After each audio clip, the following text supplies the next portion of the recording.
I'm Commander Shepard, and this is my favorite podcast on the Citadel.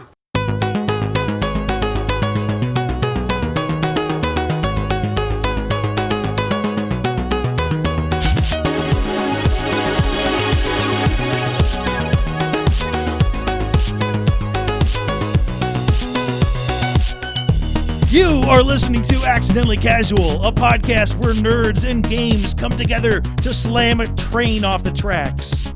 My name is Minius of Minius GC, and with me is Tucker from Talking About Games. Craig just left. Yeah, I'm aware of that. We're done with him. Tucker is a game designer, and I am a dude with a big voice who plays a lot of games. And together we podcast. So Craig is the AI that records on Discord, and he just left. But we have backup going.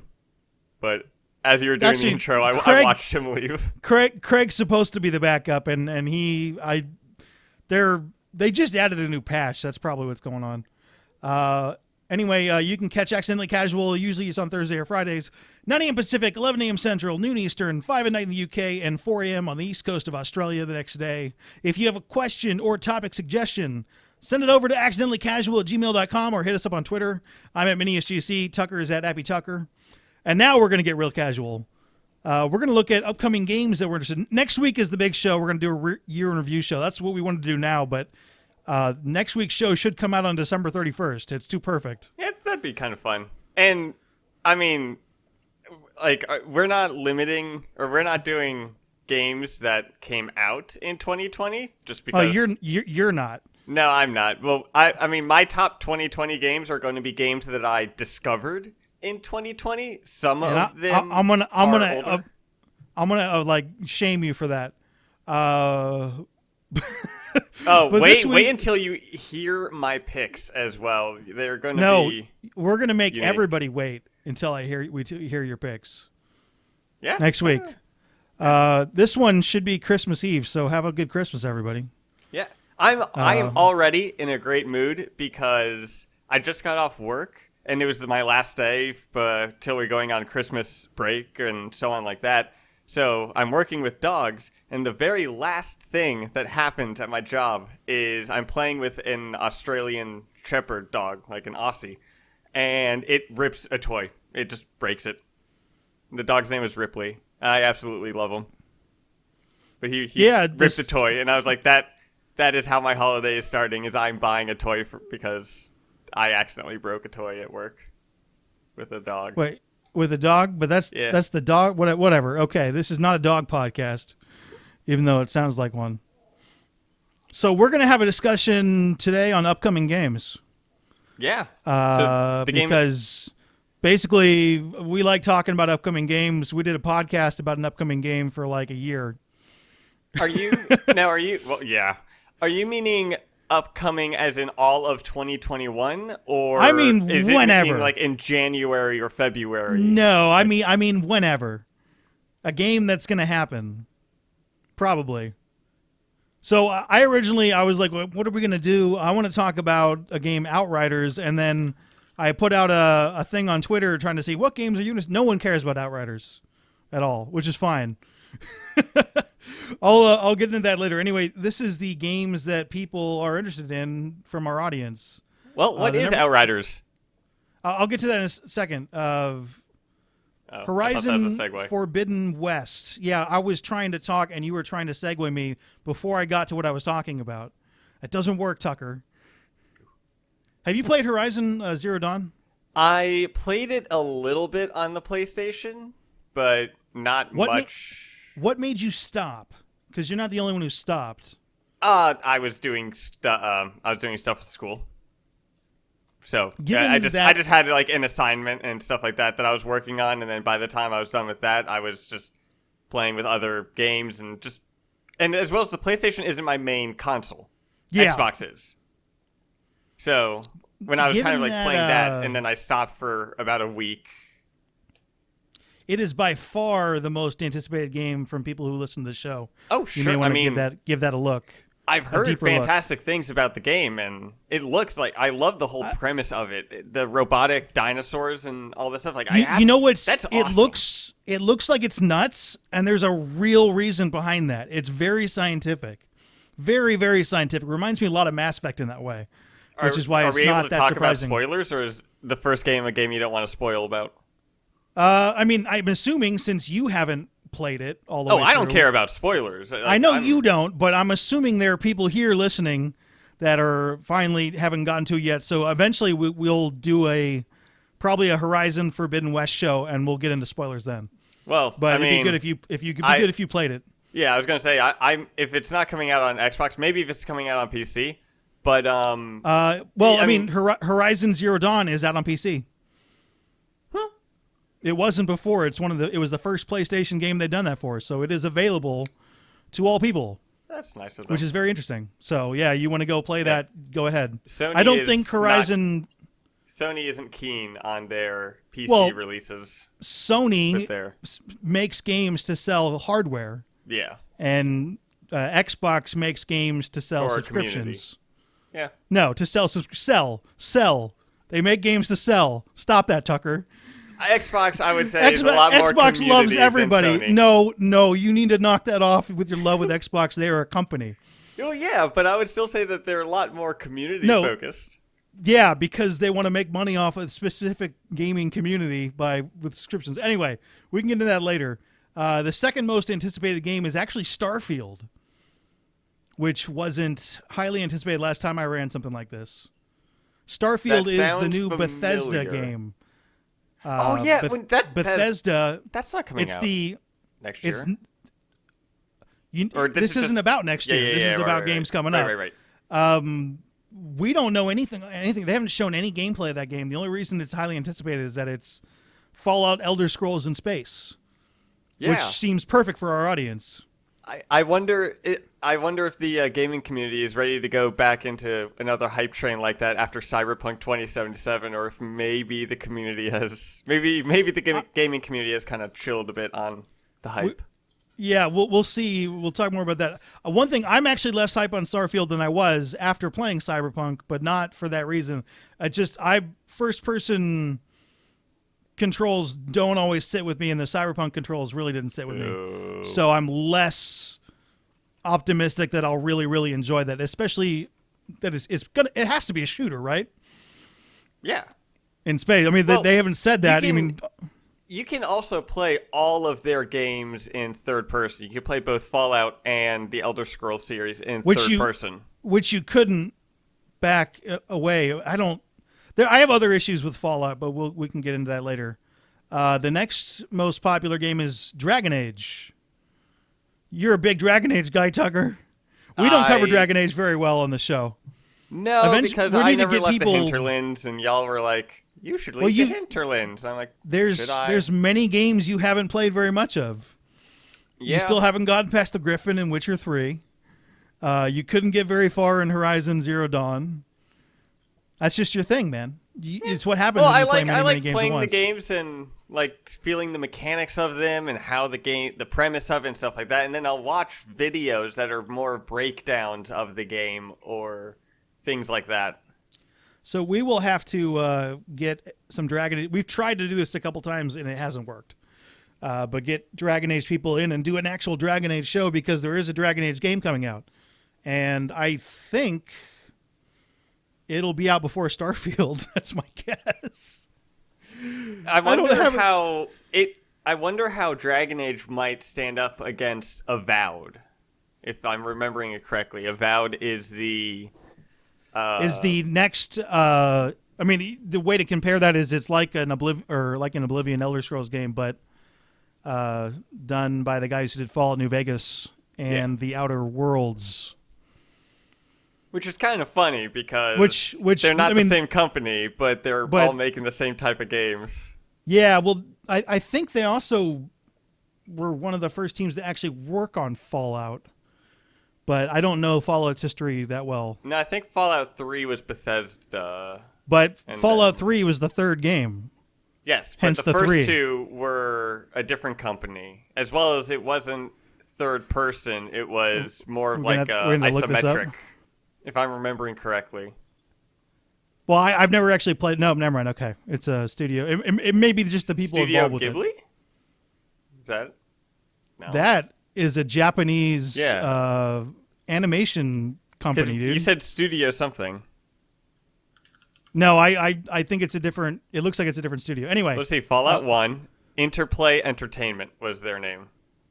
definitely not Studio Ghibli. I don't know why you said that. I could have sworn you said studio. Let's see. Number 2. Oh, number 2 Okay, is wait. Black If Isle I Studios. said studio, why would you immediately jump to get what? Like, there's so many studios. What did you jump to that one for? That's the first thing that came to my mind. Okay. Studio Ghibli. Was that? The- I don't know. Although I don't even really watch much anime. Do you? I have very specific animes that I'm into. Nothing active at the moment. I can get on an anime kick and then I watch a whole bunch at once, but I haven't for a little bit. I've watched Parasite, and that one was awesome. But I've tried to Okay. watch like Attack on Titan, Death Note, and other ones like that, and I've again gotten into them a little bit, but then I stop. Although I also got last week I watched the first season of Tokyo Ghoul because it has an English dub and it's horror, which I absolutely love. Although anime's version of horror is it just being gory from what it looks like there's something scary. No, it depends on what the thing is. You sidetracked is pretty. Well, I mean, pretty are there seriously. any animes One- that are like horror that are like that are just supposed to be terrifying? That are just... in the comment section? Animes that are horrifying and just scary. Tucker wants to know. Yeah, because that's what I'm a fan of. Is like the horror movies and paranormal stuff, or the classic just slasher ones. This is turning into a horror when I can't even get through my topic. What do you mean? The next definitely on topic. most anticipated game is God of War. The next God of War, Ooh, yeah, Ragnarok. probably called Ragnarok. Well, that's what it is called. That's all they've shown on it, right? Yeah, I think Is that all. is that officially what it's called on the PlayStation Store blog? Yeah, Really? yeah, Ragnarok. God of War Ragnarok. They're just gonna jump right to it. Well, I mean, did you think that this was going to be a 3-part trilogy? Because it seems like after this, Kratos will go to Egypt or something. Because didn't they have... They teased Egyptian gods. They teased Japanese gods. Yeah. They teased Gaelic gods. They also It's about to teased get that they Smite might up in here. go on from there. Yeah. So... Anyway, this is a long way out, but that's on there. But I hope that they have Ratatoskr in the game, because Ratatoskr is my favorite Norse god. And I don't think he was in the first game. There weren't that many actual gods in the first game. There were a lot mentioned, but there weren't that many actually in there. Which ones were mentioned? Because I play. That's again a game that I half played. I got to Hell. I think you I half beat played it? Oh man. I think I beat Hell. I can't remember. Okay. I don't know what to get into, but the just say whatever even thoughts came in. like Odin is talked about the entire game and never shows up. Yeah, I know Odin isn't in. Oh no, the two sons of Thor are in it. Yeah. And then Thor is in like a post-credit scene end thing like that. Isn't Loki in it? Isn't that like the son Loki or something like that? We're going to just run through a bunch of spoilers. I guess this is too late to not spoil The game's been stuff. out for long enough that... I know, but the whole point of this is to give people games they might want to play. So you're like, here's a game you might want to play. Let me tell you everything that happens in it and then ruin it for you. That's okay. Oh. But Baldur's the main villain in that. And Frigga or Freya, depending on... Hey, is Norse mythology the coolest mythology Norse? out there now? Like the most... Did I say North? Yeah. Or did I not properly? Norse mythology, is that like the most popular set of gods out there right now? Because it used to be Greek gods, and I don't think the Greek gods are as cool. It used to be Greek and Roman, and I don't want to give the Romans feel credit like for those Norse- gods. They just stole them. So they're Greek gods that the Romans Well- stole and changed the names to. Yeah. But yeah, I would say Norse mythology is popular, but that's also like the Viking idea of it too. Vikings themselves seem popular, and that may have been because of the TV show Vikings, which I've never seen, but is apparently in like 8 seasons or something wild like that. So it's got to be popular that way. And then other things have followed suit by more Viking things appearing, and I was thinking cascades and Thor got a movie in 2011. That too, absolutely that too. And that predates that. Now there are more. Did like that? you see Wait, more. The Norse gods are. I mean, actually, a lot of the gods. The gods, Viking TV show is 2013. Unequivocally violent. They are violent dudes. Yeah, and but they're were violent also on purpose. very clean, and they were very sophisticated. They were very equal. The men and the women were equal. From a culture standpoint, yeah, they were more equal up north. Yeah, they were very, I guess, progressive It's progressive for the time. There's if you look at the actual history, it's less progressive than it sounds. They also killed a lot of people. The only other game with multiple, well, they're like a warlike culture anyway. The only other game with multiple votes is the console edition of Disco Elysium, which is actually a game that is out on PC, but is coming to consoles in a couple months, I think. Well, that's exciting. That I've been waiting to play for till it got on console, and so I'm gonna play that. There's a lot of games coming up in the first half of 2021, man. I'm hoping some stuff breaks out. Otherwise, we're gonna be in trouble. Well, I mean, we don't have too much stuff to do. I'm looking at things that are coming out because I was earlier watching something. There's Far Cry 6. I'm excited with that. We'll get to your list in a second. Let me finish everyone else's games. Oh, I thought you said that was the last one. The last one that got multiple votes. I'm just going to run down the rest of them. Okay. So here are a bunch of single vote ones. Halo Infinite. Sure. Persona 5 Phantom Strikers. Nier Replicant. Ghostwire Tokyo. Only a single vote for... That's a PlayStation, I think, exclusive. But yeah, I've heard it's a of that. horror title. It was on one of their premiere... It's something you might be interested in, but you're not really a PlayStation gamer, so... Oof. Only a single vote for Vampire the Masquerade Bloodlines 2. Which is interesting, because it was not Seeker. So should we count her as... I know she's very excited for that game. I'm very worried for that game because they appear to be having a hard time with it. But then again, everyone's having a hard time with everything, just pandemic-wise. It's rough. Elden Ring, which isn't getting a lot of buzz, and that's probably a good thing because they're just going to wait till they finish it. That's nice. I'm excited for that because I've been playing Dark Souls 3 co-op with my friend recently.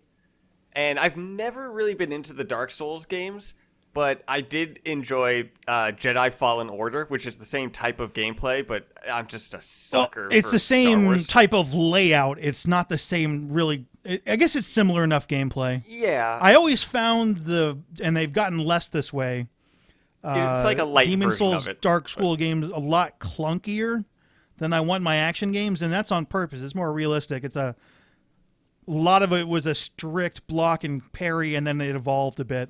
Bloodborne's not quite like that, and that might be the best of those Soulsborne games, to put it that way. Yeah, I've heard Bloodborne is also pretty decent, but I've been going through a Dark Souls 3 co-op play because playing the game with a friend. Pretty decent, Tucker. You have no idea how angry those people are going to get with you. Sure, let them that's be a pretty decent game. Well, I've heard it's a good game. Godfather, Godfather's an okay movie. That's not going to bother anyone. Yeah, I don't care if you've seen it or not. You watch dumb movies. Oof. That's right, Tucker. It's a slam. But no, I get it's a good game. I just haven't played it. I know that it's a good game with the that their bosses are just like the Dark Souls bosses, that they're awesome and unique in their own manner. I know that it's all themed around blood and all that kind of stuff, the way that Dark Souls is themed around fire and a lot of people they'll start playing those games and they won't stop. Those are games that I like to play once and then put down. There's a Demon Souls, which I beat back in 2009. They're Yeah, like, that was "Here, before Dark Souls. That was pre. That was the first one, and made by the same guys. And so they made a remake on PS5, and everyone's like, "This game's great." And like, I already played it. I don't want to play it again. Okay, Zelda Breath of the Wild 2. Is that actually that is a confirmed title, right? I am not I up think on it's the Nintendo first stuff. time Zelda has a direct sequel. Or that, yeah, I think it can't be the first time. Well, I think There's too many Zelda titles, right? well, yes, but I very much could be wrong with this, but I think it's the first time that it is a direct sequel to the game. I think for the most part, the Zelda games have their own story, and this one is the first time it's a continuation of the story. I think. I don't know much about Zelda. Yeah, I think used to be very I into swear that's what I've Nintendo heard. stuff. Because I've heard it's a big deal. The fact that it has a 2 at the end of it. I've heard that is a big deal. I named Breath of the Wild as the game that I most want to play that I'm never actually going to play, and I put that as a topic. Nobody cared. We got one guy who responded. Jeff's going to play, doesn't want to play, or wants to play Until Dawn, but never will because he's already seen it enough. Anyway. That's fair. I feel like those types of games are games that you either watch or you play. They do have different choices. The Dark House Pictures anthology thing is actually pretty fun. And the way you can play it can have everyone die or have everyone survive, and you can have different combinations of it. And it's like, that's enjoyable, but the story itself is still the same for the most part. So if you've seen it or if you've played it, then you've already kind of done it. It's like a movie. It's like an interactive movie. You're right. I was confusing with another game. I know we were talking about it now. Yeah. Did you ever watch Bandersnatch? I don't even know what that is. Oh, dude, do you have Netflix? First of all, you haven't watched The Godfather, so I'm not giving your shit any credence at all. Do you have Netflix? I do, but I got other stuff I'm trying to get to. Have you ever seen any of the Black Mirror stuff? That's on my to-do list, but I still haven't gotten. Was made by the directors of some of the Black Mirror episodes, and it is a choose-your-own-adventure type of movie where... Oh, I heard about that. Yeah, I don't know if I've... Okay. It is fucking incredible. It is... like, especially because you don't know anything about it, go in blind. Just know that it is... I'll tell you right now, Tugger, I'm not getting to it. Oh, no. I just went over it. No, I just went over a game that I want to play that I'm not going to play. There's too much stuff I need to get to. That'd be so far down my list. It's like 2 or 3 hours. It's so far down my list, Tucker. It's not like I don't have other movies or TV shows I want to watch more either. But are you doing those? I will eventually. That just sounds like you're putting it off. Absolutely watch Bandersnatch. Okay. Well, I mean, you think I'm just sitting around doing nothing? I mean, that's what I do. Okay. Well, maybe you got a little like I'm usually working on something or working through something, so I got too much stuff to get to. There's I a bunch still of games. recommend it because there are games I want to get to before I run into this huge stretch of 2021 games and never get out. So that has to happen first. I'm not going to screw around with anything else. So then it is about a guy who is making a video game about a book called Bandersnatch that is a choose your own adventure book, but it's extreme. It has like million of different possibilities, and he tries to make that into a video game. And this is a movie about a person making a video game about a book that's all about choices, and it gets super like it just gets meta at point. It's fantastic. Okay. I highly, highly recommend. It's way down on my list. If you do that. Way down. What? I mean, dude, we're going over lots of stuff. I haven't played a lot of these games. I got to get to these games, man. Got to get to these games. Got to get to the other movies. Yeah. All right. After that, Metroid Prime 4. That seems like a series I'd really like, but again, Nintendo stuff I don't get into. The Metroid? Yeah, the newer Metroid stuff. I like that those games are still coming out. That is also a game that's never really been on my radar, but I know that the community is very committed to it, and I'm happy that they keep making games for them. That it is at this point more niche than mainline, but they still keep it up and going. I think dropping a Metroid Prime game would be a lot of people. It would move consoles, is what it would do. So that's a game. Any game that can move consoles has quite a lot of value. The last Does three. Does the Metroid really sell like that? No, it'll get enough excitement to move consoles. I guarantee that. It hasn't. When's the last Metroid game? When was the last one that came out? It's been a while. I have no idea. I thought that wasn't there one put out like 3 years ago or something? Metroid. Yeah, there was one in 2017, one in was it really? 2016. No, the Metroid Prime 3 was 2007. Oh, so this is something different with it? Hold up. There's a lot of Metroid. Anyway, Metroid's a pretty old series. Then Deathloop and Diablo 4. What is Deathloop? All those things, you're like, I've heard of this. Those are all PlayStation games. Oh. That's going to be one of the last Bethesda PlayStation exclusives, given that Bethesda has now been purchased by Microsoft. Deathloop is Bethesda? No, Deathloop is not. Is a Bethesda-published game. Is it? Yes. Huh. All right. Because that was a big question when Microsoft bought Bethesda. They're like, wait, is Deathloop still going to come to PlayStation? And PlayStation paid for the whole thing. So I think that's what I mean contract, by Xbox being bros. They're awesome like that. That is not, they're purchasing. That's not what that is at all. No, that's but they're like, no, you First paid, of all, you guys paid for that. You guys, like, that's awesome. They'd get their ass sued. If they have a contract that they can't break. If Elder Scrolls and Starfield come to PlayStation consoles, then I'll give them the thumbs up. I don't think that's going to happen. So until then, we'll see. Something that really surprised me was the Kingdom Hearts games. All of them are on Xbox. And they're on Game Pass as well, too. So, like, I've been replaying. Yeah, that's a Square game, though, right? That's not a PlayStation. That's not a PlayStation studio.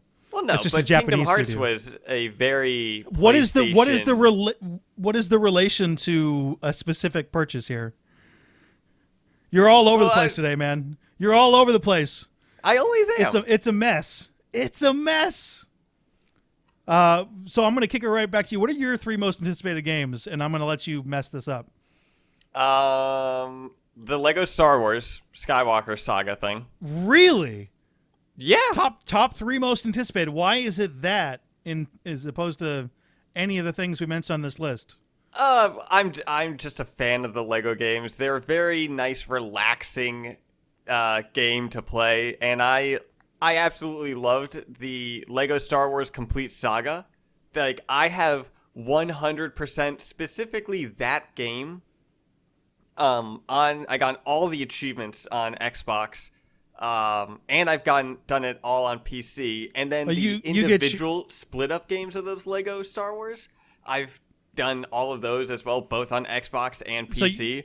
But why?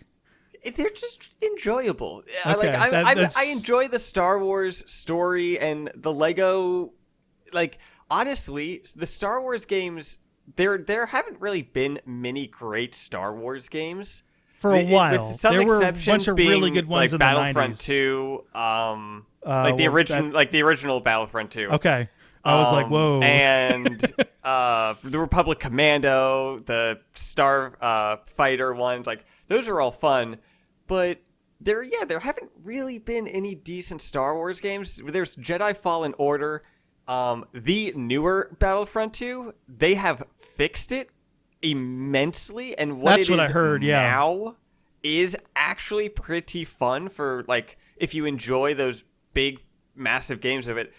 But the Lego Star Wars game is just such an enjoyable way to play or to have the story of Star Wars, especially with the Complete Saga. How that was before the gaming industry got into that whole wildness of what it is right now, when games were just simple for the most part. Like, that's what that game is. And you like it because it's simple? The Skywalker Saga, it has the episodes 7, 8, and 9, but they've said that they are with the inspiration of the complete saga and everything like that, to the point where you can actually there's an option where you can turn off dialogue and have them mumble the way that they did in the early games. Oh, never mind. That wasn't on one of the shows. Here's something I'm curious at. Is that your game that nobody else listening to this is interested in?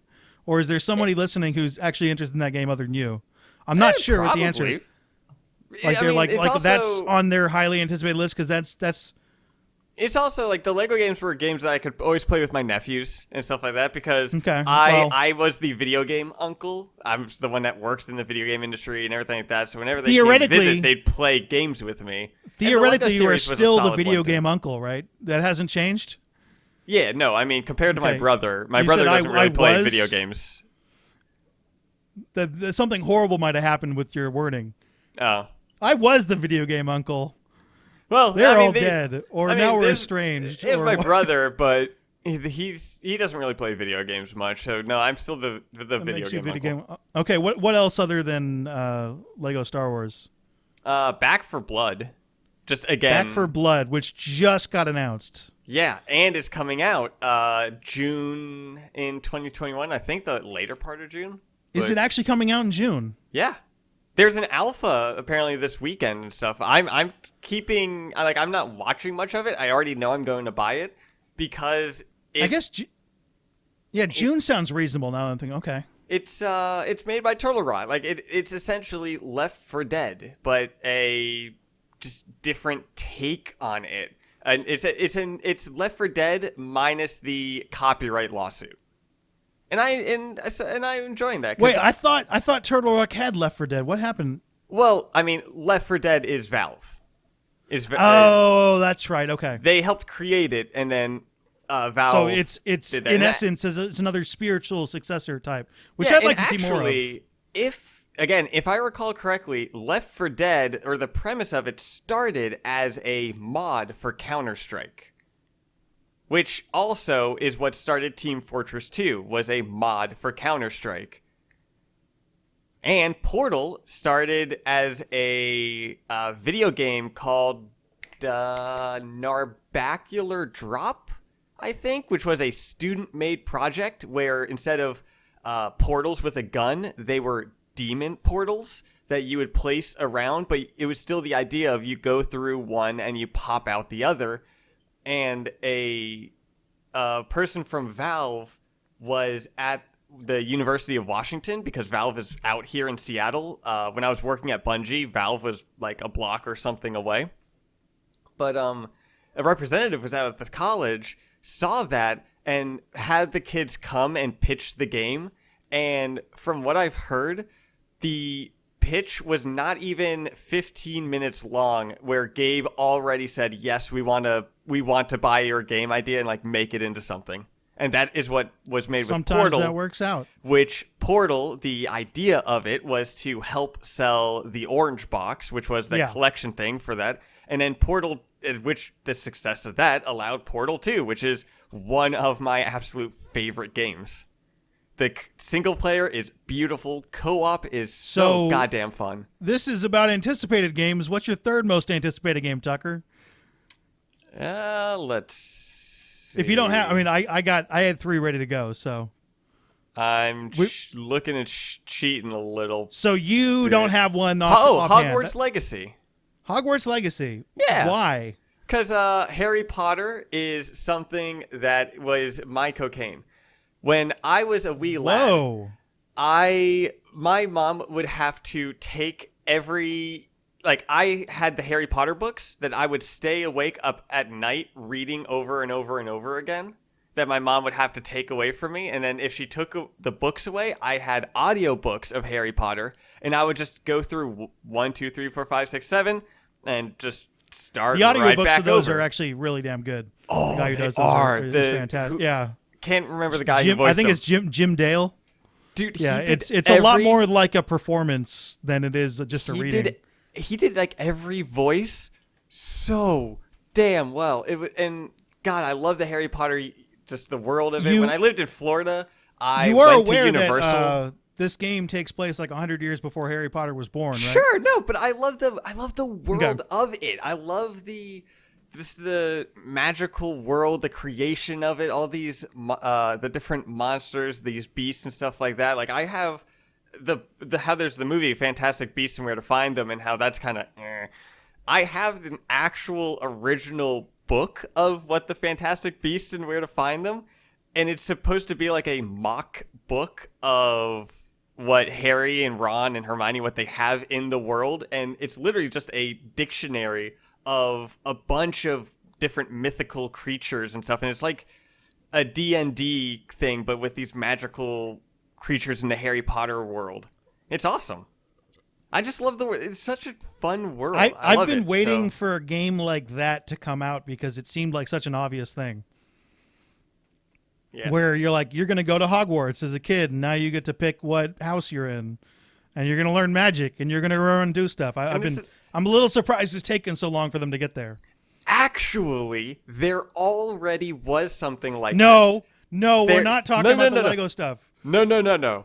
This is even better. So, it's not. on the DVD for Harry Potter and the Sorcerer's Stone, on like back when DVDs had all these bonus features and everything, the very first one had a game mode where if you remembered the correct position for the rocks to hit to open up to Diagon Alley, you could do that, and you would go to all the different shops, and it would play like a very short cutscene, and you would pick between two options, but using your controller, like a remote controller. Did you go to Hogwarts in that game? Yeah, you did, and you did all this different stuff. You went to potions class. You did like different magic. It was absolutely awful, and the second one had something too. But the first one, you went to Hogwarts. Did you say absolutely awful? Well, I mean, in comparison to things now, like, look, like, I played that thing. So like this is on the original times. DVD, the original DVD for Sorcerer's Stone, and Chamber of Secrets had something like that too. I don't think Prisoner of Azkaban did, but yeah, it was a game, an actual not an actual video game, but it was like a choose your own adventure type of game where you have two options, but they tried, and it was just great. It was so good. I think more people are on you with that one than the Lego ones. You think more people are agreeing with me about playing Harry Potter and the Sorcerer's Stone? No, the Hogwarts Legacy game. Oh, well, of course, because the Harry Potter world slaps. Everyone loves it. It slaps. It does. And also Psychonauts 2. That looks kind of cool.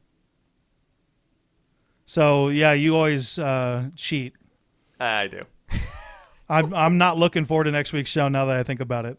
No. Trust me, like, I got 5. I got this 5 cool there? game, and it's like it came out in 1982, and I'm like, fucking Tucker. Oh, no. It'll be fine. No. Like, it'll be fine. That's not true, and you always think it'll be fine, and it never is. Oof. But anyway, my 3 anticipated games, actually the number 1 on my list is also Horizon Forbidden West. I'm not sure where they can go with that to make it work. Mean? But doesn't this one take place in like a different section of the world? Yeah, but it is a continuation of the story. Okay.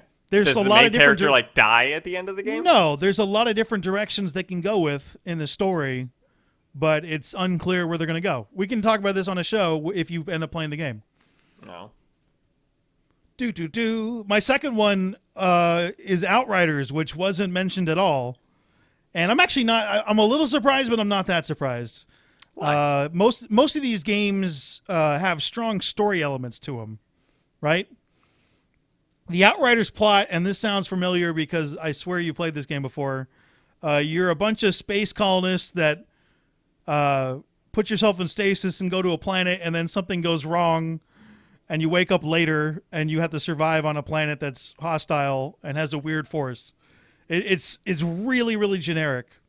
But the Mass gameplay... Effect Andromeda? That's the one game that comes to mind, right? But that's not the only one. It's just that the concept is kind of overdone. The Halo gameplay, 4? though, the gameplay looks the most like a Mass Effect game I've ever seen out of anything that BioWare hasn't done. What do you mean by that? It's I should say gameplay, specifically combat. It's ability based, and it's a third person shooter, but you don't really have to shoot your gun that much because your abilities come up that fast.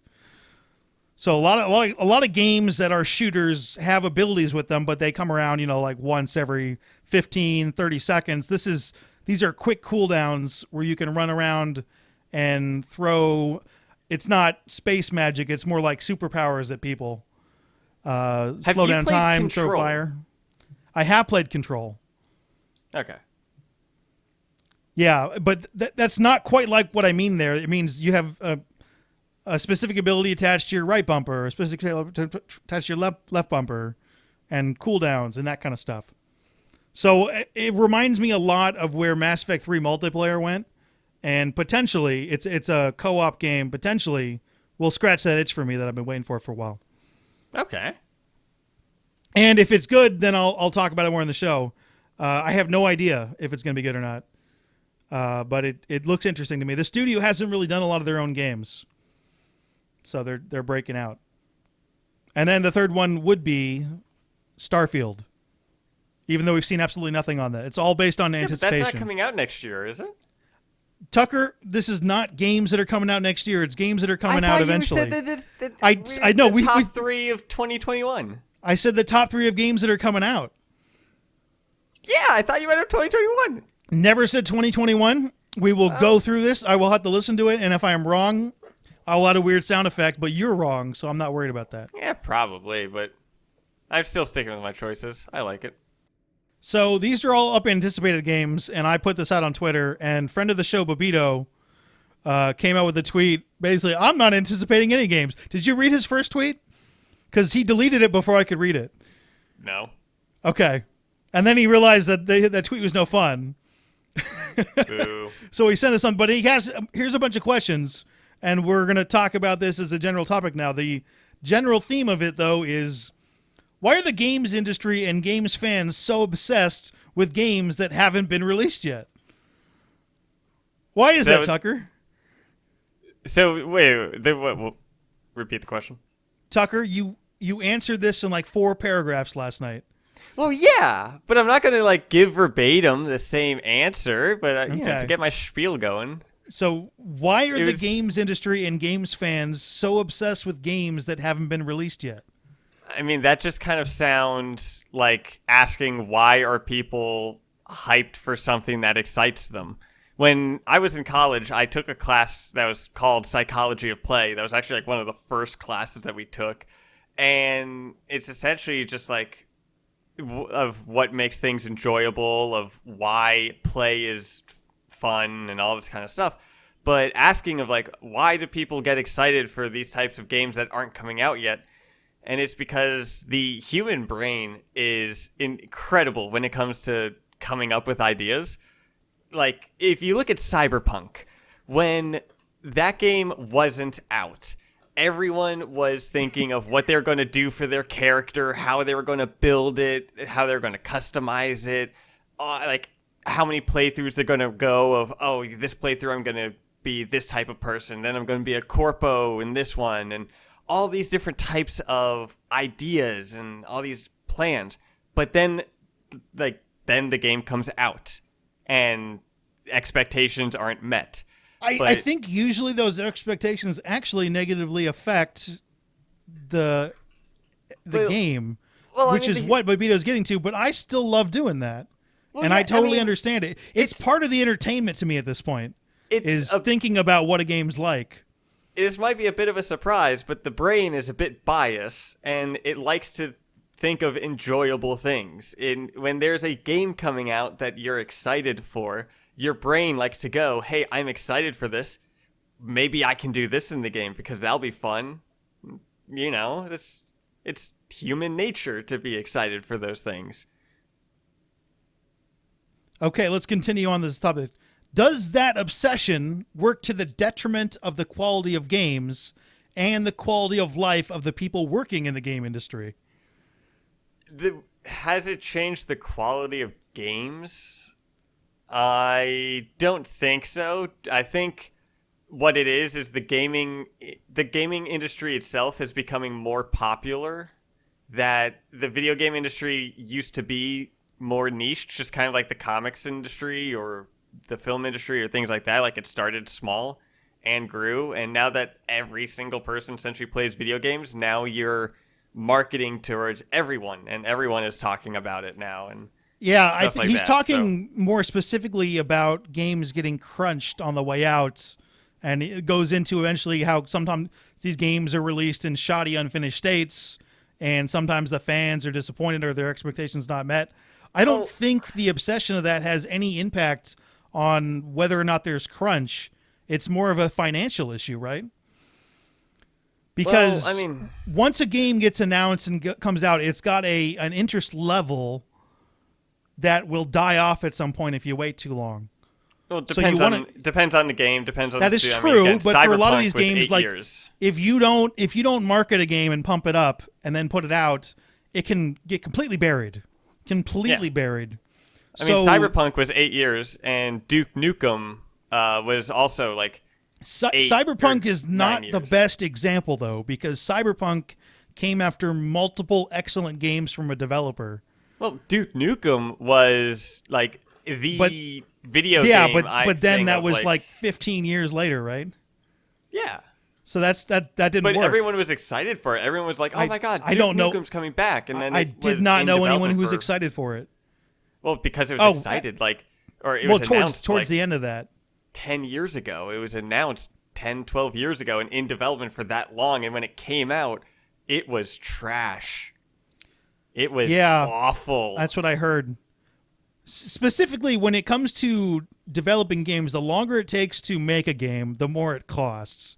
And that seems pretty obvious. But the largest expenditures for making a game are actually paying the employees, right? Well, it's marketing. Well, I'm talking about specific. Yeah, it's equal if you're going to go to an individual, but if you're actually, say, like for instance, it's let's say we like for instance, Andromeda cost $40 million to make, not including the marketing. So we're looking. So that was mostly time paid to employees being made. If it was, if they gave it an extra year, it would have added on a couple, like $40 million, something like that. I mean, other things that you take into account when you're buying. Like when with all those budget, that does even go to things like snacks and stuff that are going to it's literally part of everything that gets budgeted. It also goes towards costs of rent for the building. Yeah, there are other things, but internet, paying for. They're all time based, right? So if you can put out a game 3 months earlier than you normally would, you can save money, which is where I think crunch comes from. Yeah, and also a game has to come out. Like, if you asked a developer, every developer goes like, oh, I wish there was one more thing I could have worked on. Like an animator or artist wishes that they could have worked on one more piece, or the programmer wishes that they could have gotten through like a few more bugs or made this render better, just something like that. That, the games wouldn't release if there wasn't. If you could work forever. Yeah, I mean it would be released in that state that it is kind of now, that early access where people can play it and then it gets constant updates, or even kind of what it is now, how games get released and we can update it, because we used to not be able to do that. Games when they ship, that's how they ship. That was it. And if there was a bug, that was it. The bug was there. It was broken. There are some times where bugs were considered features, and that is a joke in QA. If you see a bug, you get the honestly top line QA comedy is you see a bug and you look at it and go, "That's not a bug, that's a feature." That kills it every single time. Every time a person makes that joke, but it's like when I'm just thinking the anticipation, to get to Babita's question. The anticipation of people in the game aren't what's contributing to the crunch on the inside. That's almost, in my impression, it's almost exclusively an in-building, money-saving business thing. Well, games are harder to develop now than they used to be. They definitely are. Yeah. A game that wasn't like if someone's really anticipating it, you could easily wait and not tell people about it until it's ready, as opposed That's what Rockstar does, and I feel like that is why Rockstar does so well. Is compare how Rockstar promoted or marketed GTA 5 compared to how Cyberpunk was marketed. Cyberpunk was very much more open. They talked about a lot of features that weren't in the game or anything like that. Rockstar, they wait. Like they'll give scenes of like areas and kind of show what it looks like and stuff like that, but they don't really get much into the nitty-gritty until much closer to release. Yeah, well, And it they did also work. are For, quiet it about did it for work a for while. CG Project Red. They're sitting on 13 million copies sold of Cyberpunk right now. Yeah, but what's the Metacritic score? What impact has this done on the community towards the grace of CD Projekt Red's name? I wonder if the people specifically investing in that game care.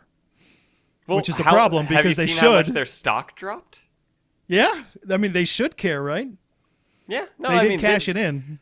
This has, I feel like this is going to be the thing that changes the gaming community's perspective on hyping up games. It's possible, but that seems to happen all the time.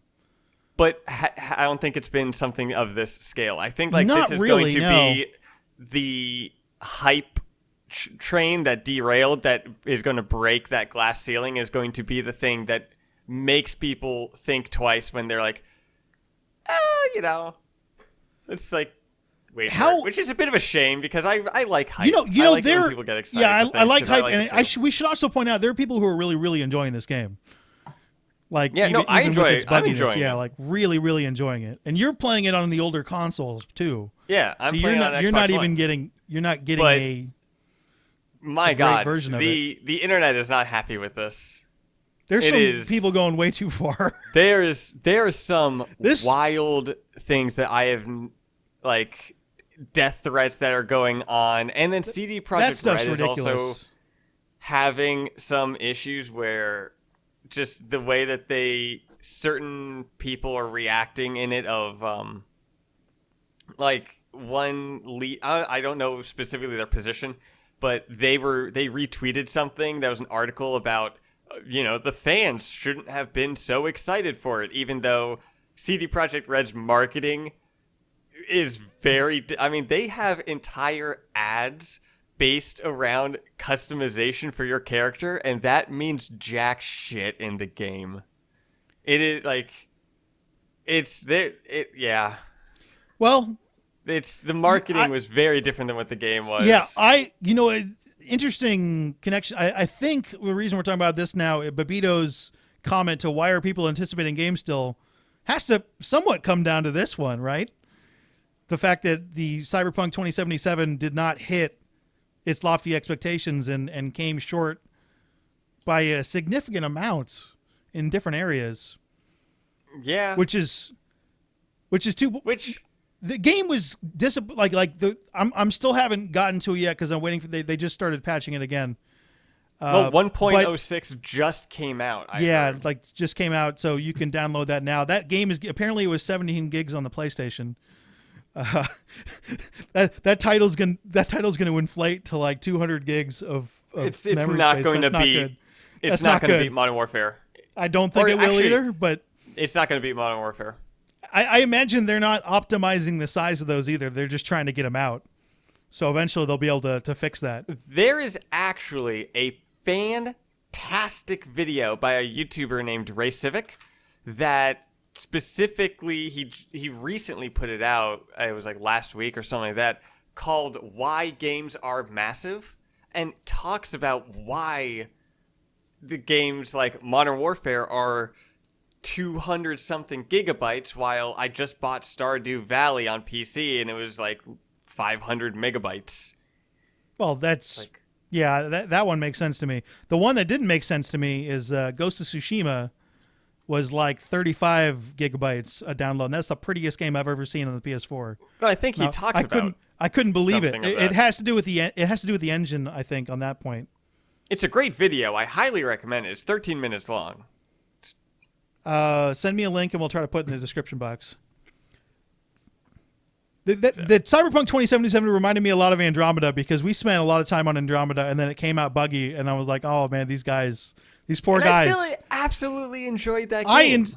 And it's interesting too because I had the same thing happen to me with Andromeda that some people have with Cyberpunk. I didn't have any bugs at all in my version.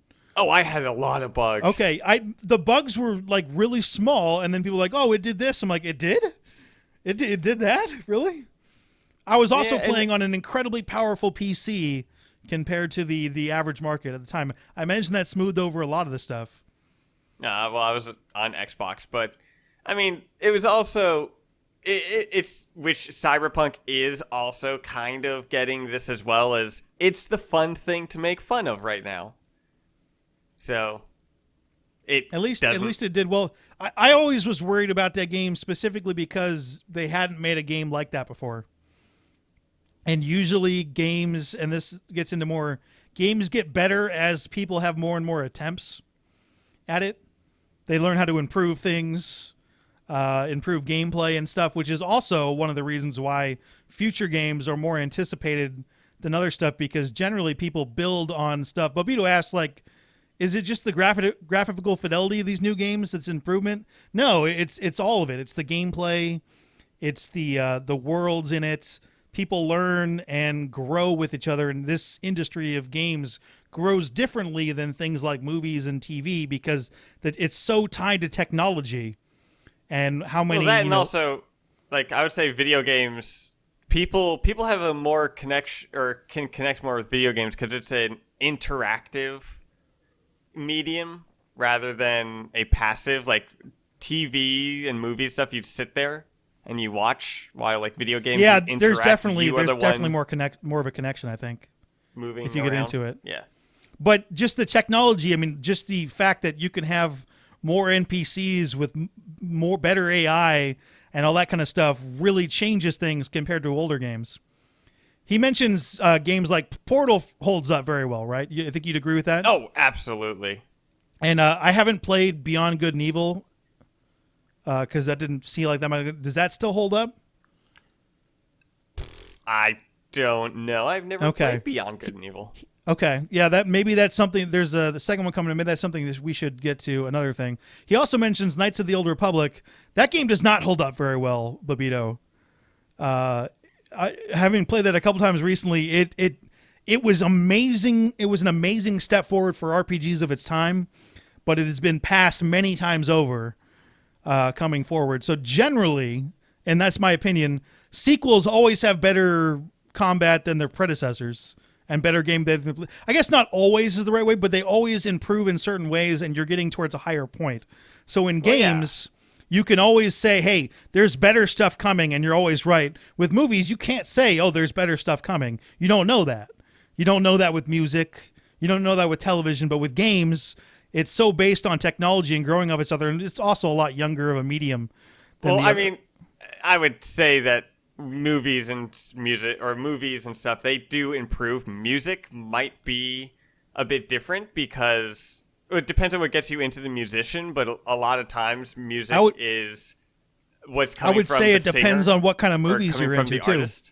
Well, I would say the movies that we have now are better than the movies that is a debate that I don't want to get into and you don't want to have. No. What I mean is like just the quality of them, of the CGI, But you're talking about the technology of it. Yeah, the CGI that's not the core of what the movie is, though, in most of the cases. But it's been able to... It enhances it in certain ways. It's been able to tell different stories, though. Like, these comic book stories, you couldn't tell these in the 70s or something like that. Not to the scale like this, or not in a proper fashion, because it requires the CGI and the technology that we have now. But you could still tell The Godfather today. Can't believe you haven't seen The Godfather. Nah. Actually, no, I changed my mind. I totally can believe that. And then you have this obscure title. I'm too fucking old, apparently. If you haven't seen The Godfather, let me know in the comments section. Let me know how fucking old I am. I mean, part of it that gets me specifically with The Godfather isn't it essentially like 2.5 hours of talking? If that's what you think it is, then that's too Well, bad. that's what my understanding is. I know that there's action and stuff with it, and I know that like it's the acting is supposed to be legendary, and I know all that, but it's just like isn't there just a lot of talking and just back and forth with that? That's disappointing, Tucker. It makes sense, but disappointing for you.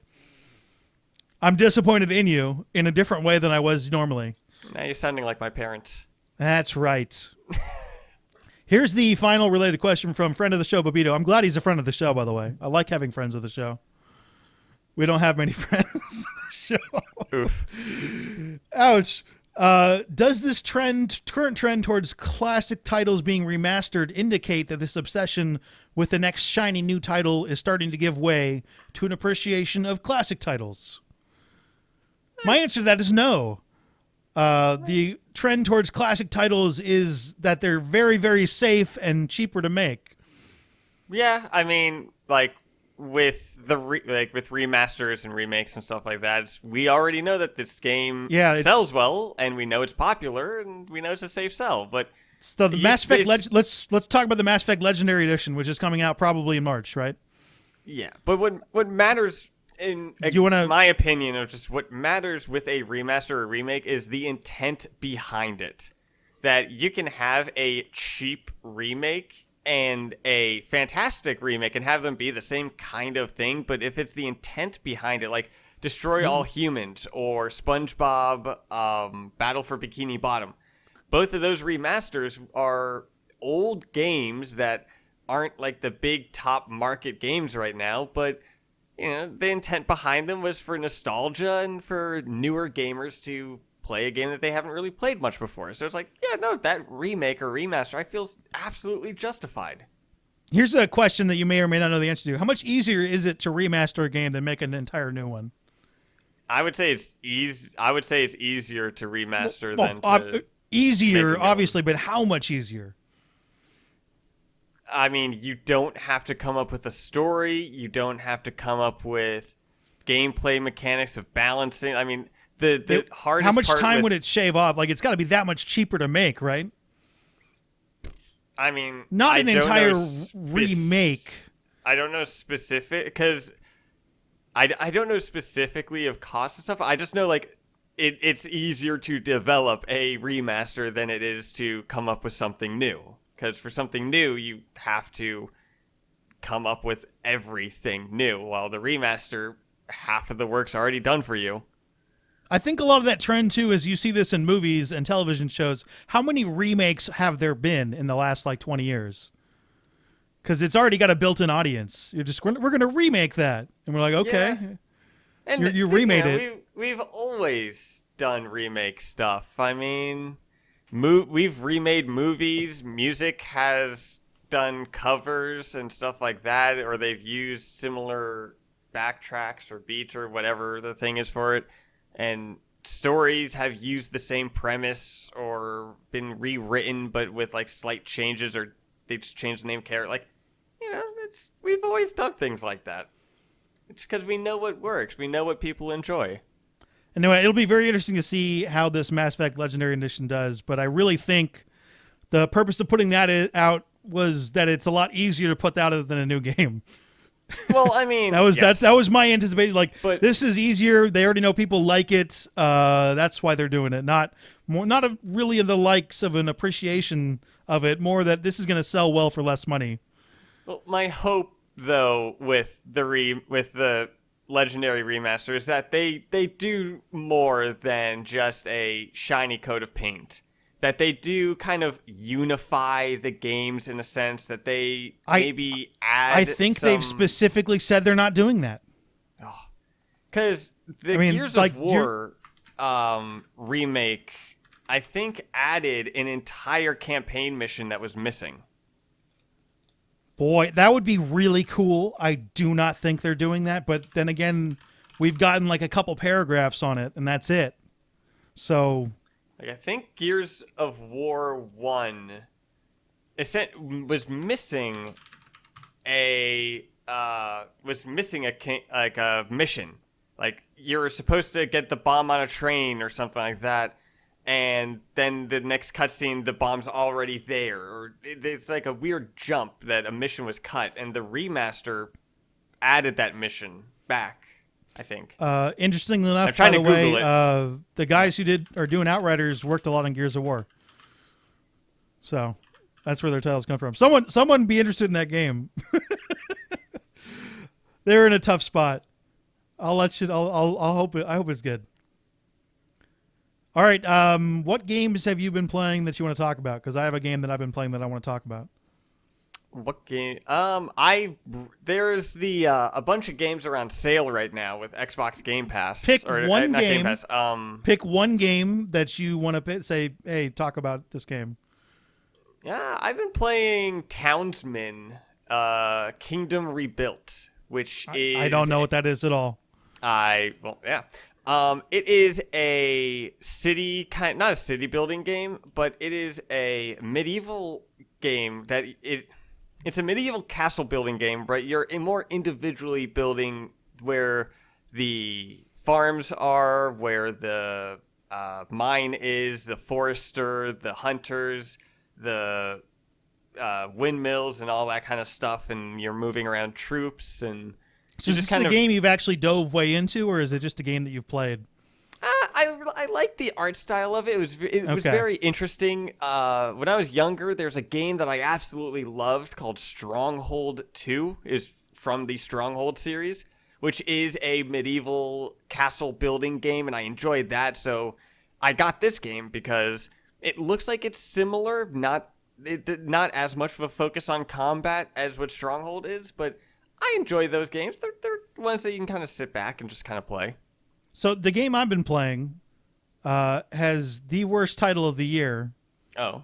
Immortals Phoenix Rising. And that's a new game, isn't it? Yeah, it's a new game. I want to talk about this game for a little bit. I feel like Ubisoft put that game out to die. Have you seen ads for that game? No. I saw my first ad for it yesterday. It came out on December 3rd. It always bothers me when do you know what the original title of that game was? This is the more interesting part. What was it? Gods and Monsters. That's a good name for cool. but they had to change it. Oh, why? Because they were sued by Monster Energy Drink. Oh, boo. And they folded, and instead of trying to do it, they changed it to the most ridiculous buzzword-sounding game of all time. I'm embarrassed to say I'm playing the game because the name is so bad. But the game itself is actually very, very good. Like, it's almost like they put it into a name generator with buzzwords and came up with Immortals Phoenix Rising. I mean, it's such a bad title. Does it have such a bad title. anything to do with the names of the characters or anything? Yes, there are immortals in it, and the main character's name is Phoenix. By the way, Phoenix spelled F-E-N-I-X. And then you got the rising buzzwords. It's God. I don't know why they folded so much. All I know is that I am going to try to avoid Monster Energy drinks from now on. The fact that they went in there and sued. What they said is Monster said that people would confuse that game with their energy drink, a game called Gods and Monsters, and that they have collective name IP over the name Monster in any video game because they've spent money on video games, which is just such crap. Such crap. So I'm going to just not buy that product anymore. But at that point, A, you got to market your games. B, you can't have them named ridiculously stupid. And C, F you, Monster Energy Drink. I'm trying to think. There's other games with Monster in the name of it, right? I know. I don't like. I guarantee that there's Ubisoft, Monster Hunter. If Ubisoft wanted to, they would have won that court case easily. Yeah, but no, like I don't know why they folded, stupid. and they kind of just threw the game out there. It's very, very solid. It's right. I think the people who don't like it think it's too much like Breath of the Wild and probably isn't as good as it, but it's something you can play. Very easy puzzling game, moderate complex platforming, which I really enjoy, and it's got the Assassin's Creed mix gameplay to it. So, have you ever played the Fable series? No, it's an Xbox exclusive, and I never got to it. Oh wait, oh yeah, Fable is Xbox exclusive, because I'm getting reminded of one that was Fable Legends. It was one that got canceled, but it was like a 1v4 where there were 4 Yeah. heroes that were playing it, and they were going from one point to an end point, kind of like Left 4 Dead or something like that. Like you're going from one part of the mission to another part, and the other the bad guy, essentially was planting where mobs would be and what monsters would spawn in those areas, and would have certain points of like you can spend a lot of points on this one big monster or a few points on like individual little guy, like try different plans. And like I a game like that sounds actually really cool, like having those 4 people play it while one person is playing as essentially the director of the monsters. That sounds a whole lot like Dungeons and Dragons, but in a video game, bigger sense. We'll have to see that concept work. Yeah, kind of like a DM, like a very limited DM, but yeah. I don't know enough about the concept to know what they were trying, so. I just think it got canceled. Lionhead Studio, like it was a month or something before the game was going to come out, and the game got canceled and Lionhead Studios was closed. I can't remember why, but it was something like that. And then the new Fable got announced, which that's going to be cool because I enjoy Fable. We'll see. 2 and 3. It's got to run on a complete new thing. It sounds like a game that I would like, but again, it'll be on PC. Yeah. At this point now, all Microsoft IPs. There are enough games coming out that I'm like, ooh, I don't know if I'm going to get to all these. Yeah. Like, Halo Infinite is going to be a PC title day one. Are they launching that day one on PC? Yeah. Every Microsoft, every single Microsoft IP, it will have both a console and PC day one launch.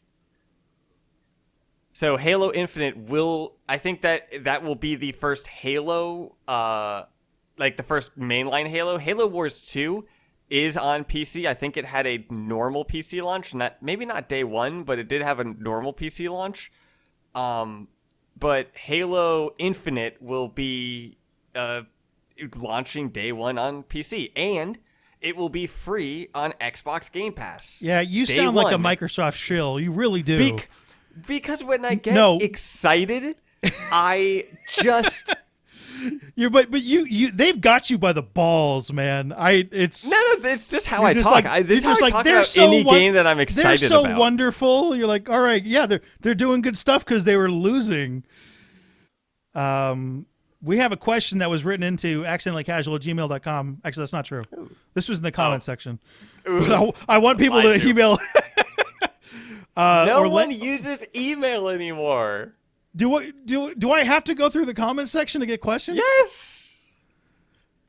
Oh, the comment section can be so rough. Last week's comment section really bothered me because there were people spouting off rumors as facts and doubting our Mass Effect prowess, and it was very annoying. Spreading rumors as facts. That's our job. Yeah. Well, it was more like, hey, you guys didn't see Liara's eye lines that are old. I'm like, listen, dude. That's graphical, man. It's graphical. And they're like, these guys are stupid. They didn't see that. I'm like, no. That's graphical thing. And it's a graphical upgrade. And I was like, oh, I just want to. There's one. And they're like, it's just highly implied that this is a continuation of Andromeda. No, it hasn't been. I hate going to the comment section. They're also because it shows the Andromeda galaxy there. It shows it's a continuation. It's like that's called a reference. No, it's a reference. It was referencing. Yeah, all right. So I'm going to keep on saying the email address until nobody emails anymore. We're already at that point. We got a whole bunch of emails for the Mass Effect Ideas one. Fair. In fact, almost all of them were emailed because I kept on asking. Anyway, this is related to that Mass Effect. What do you think of having more than one playable character at the same time in a Mass Effect game? This is kind of Orlando's. You mean like Dragon Age? No, more like Grand Theft Auto 5. I believe that's what he was getting at. I mean, that's just a story narrative, and if they feel like they can make that work, sure, that sounds awesome. I think it sounds interesting, but I wouldn't do that personally because Mass Effect's more about having your own character that you take through the universe and multiple characters with specifically different personality, that's a different kind of game, I think. Well, I mean, I was thinking maybe if you have one person that's kind of on the good side, one person's on the bad side, and you're making choices, and then it's what it is showing is the morality grayness of the bad guys thinking that they're good and the good guys thinking that they can't do bad. I think it could work. Like, I think you can have some sort of duality with that, and that would be interesting. That could have been something great with Mass Effect Andromeda with the siblings. Like, I had an idea where early on in the game, the Ket, they would like attack the ship that we're on, take the sibling or something while they're in cryostasis, and halfway through the game, what? And then try to turn them or something? Well, not turn them, but essentially, like, then halfway through the game or something like that, you meet your sibling, and the sibling's like been fighting for the Ket because they brought her back or something like that, and like, you know, you had both sides of the thing, but they decided to go this route with it. My concern with that would be the same kind of concern with Orlando's possibilities, that's too far of a departure for Mass Effect to have two main playable characters. But I think I feel like that doesn't mean it's a bad thing. I think that the idea of a game like that, a Mass Effect decision-based, conversation-based game with two different playable characters, isn't a bad idea. I'm just. What I want to know is, if there are multiple characters, could you have them romance each other? That would be weird. Would that just be considered masturbation at that point?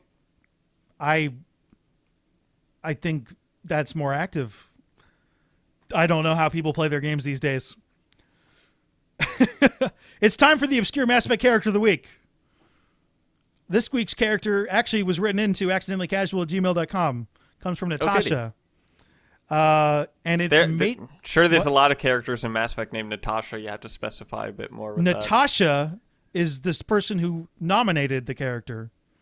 The character... Thank you, Natasha. ...is Matriarch Athea. Atheta. It's actually Atheta. Who is also better known as Liara's dad. Oh, yeah, it's the one at the bar, right? Yeah. If you want to look it up, it's Aethyta. Oh, yeah, I'm already on there. Yeah, she's a sorry matriarch who is a bartender, who eventually you find out was actually just spying on her daughter. Yeah. By the way, in a sorry society, the person who conceives the child is the mother, and the person whose genetic material is used is always considered the father no matter what gender they are. So matriarch Atheta is a woman, but is Liara's dad in a sorry society. If you were like, for instance, if you were a femshep and you knocked up Liara, femshep would be the dad, according to Asaris, or the Asari. I'm going to toss in the clip right now, and then there's going to be a bunch more at the end of the show because it's so great. Hey, if you know this idiot, can you rein him in before I slap his ass with a singularity? Yeah, because Liara was my main romance, because that was the best romance, not Tali. And I remember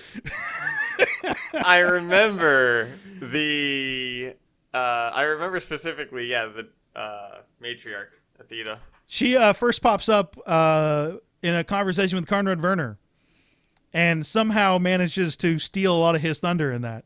It's one of the best conversations in the game. It's awesome. She is trying very hard not to slap Conrad's ass with a singularity. That is the quote I dropped in. Oh. Yeah. Dude, that's wonderful. That's such a great quote. Yeah. Quote and that's then, written here online. Again, there's so many good lines that I put in like an extra minute and a half at the end of the podcast. So, by the way, more interesting thing. Do you know that she's voiced by Claudia Black? Who is that? She is the person who's, I guess, I don't know what her most famous video game role is. She was Chloe in Uncharted. I had no idea that was her. Claudia Black has this incredibly sexy mix of a English and Australian accent. It's very, very distinct, and I would never have called that was Claudia Black doing this voice. Let's see. Never would have called it. She plays Daro Zen, I believe, in Mass Effect. If you're thinking of, which is one of the in one God of the Quarian of War. generals. Was she in God of War? She's Hey, getting she's a lot in of Destiny stuff. too. Yeah, she's the Tess. person who sells the stuff. Yeah. Hold Yeah. up. So I was like, I couldn't believe it. I could not believe that was her. Some terrific voicing there. She's also in Gears of War 4. She's in too much stuff. If you're just gonna Crisis, God of War. I think a lot of people already know who she is, so I'm not worried That's about cool. you. Yeah. Anyway, if you want to recommend a Mass Effect character of the week, email us at accidentallycasual@gmail.com. Just make sure they're an obscure character, and I can find an audio clip of the character, which is a little bit harder. There you go. She's from Sydney, Australia. So. And spent time in England after that, I believe, which is why her accent is unique. All right, so next week we're talking about our games of the year and the year in gaming. So Yes. What's your game of the year? Not you, Tucker, the listener. Send it in, and we'll go over everyone's game of the year. You can only pick one. If you post multiple in a row, the one that you list first is your game of the year. That's what makes this fun. It's stupid in that way because you're like, oh, this game was better than that game. I don't want to get into stuff like that, but that's what the purpose of that podcast is going to be. You got to pick one. Oh, jeez. Man, I'm going to have fun with mine. That's great. Yeah. I think maybe one of them actually came out in 2020. Do better at coming out with ones that came out with 2020 because I'm going to ding you on each one of those. How about we have the industry come out with better games this year? That was one of the things. How about we not have a pandemic that pushes everything and disables Cyberpunk 2077? And which is part of the reason why I'm just kind of throwing it out to games that I... We didn't mention on the show last week, there's no way that this pandemic didn't just absolutely kick Cyberpunk 2077 in the balls.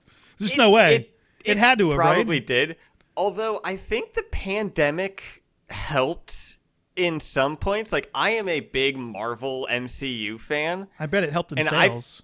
I feel like this helped it because this is right after Endgame and Far From Home. And so they were get a about break? to go into like there were those articles coming out. Yeah, that were but that stuff that's not coming out yet. We're talking about games that came out this year. Yeah, but I'm talking about how the pandemic didn't screw over all parts of the industry. I feel like that break, but those from aren't video MCU games stuff. That when that comes back out and Black Widow comes out, or the WandaVision, which comes out next month. This stuff's never coming out. We're never getting out of our houses. WandaVision? You're not getting the vaccine. It's not going to happen. You're going to be stuck forever. The vaccine's already coming out right now. It'll be fine. It's never going to happen, Tucker. 2020 is almost over, guys. This has been episode 19 of the Accidental Casual Gaming Podcast. If you want us, I'm on Twitter at MiniusGC. Tucker is at Appy Tucker. And we will be back with our final episode of the year next week. Catch you then.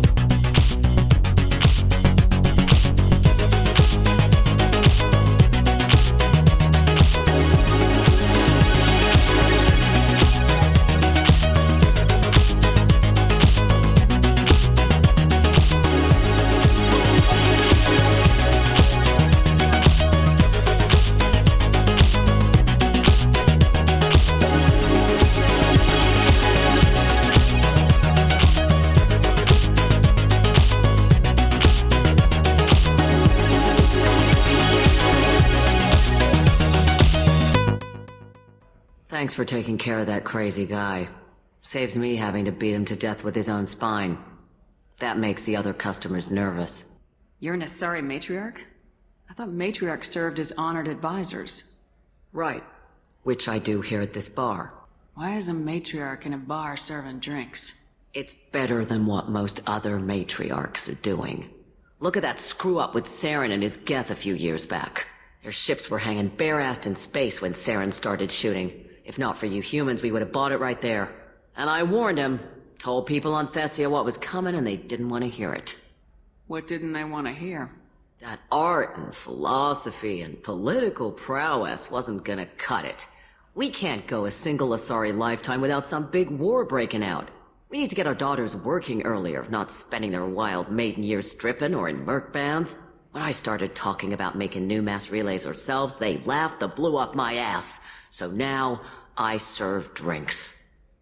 Once saw Krogan drink a liquefied Turian on a dare 6 or 7 centuries back. Nobody came out of that one looking pretty.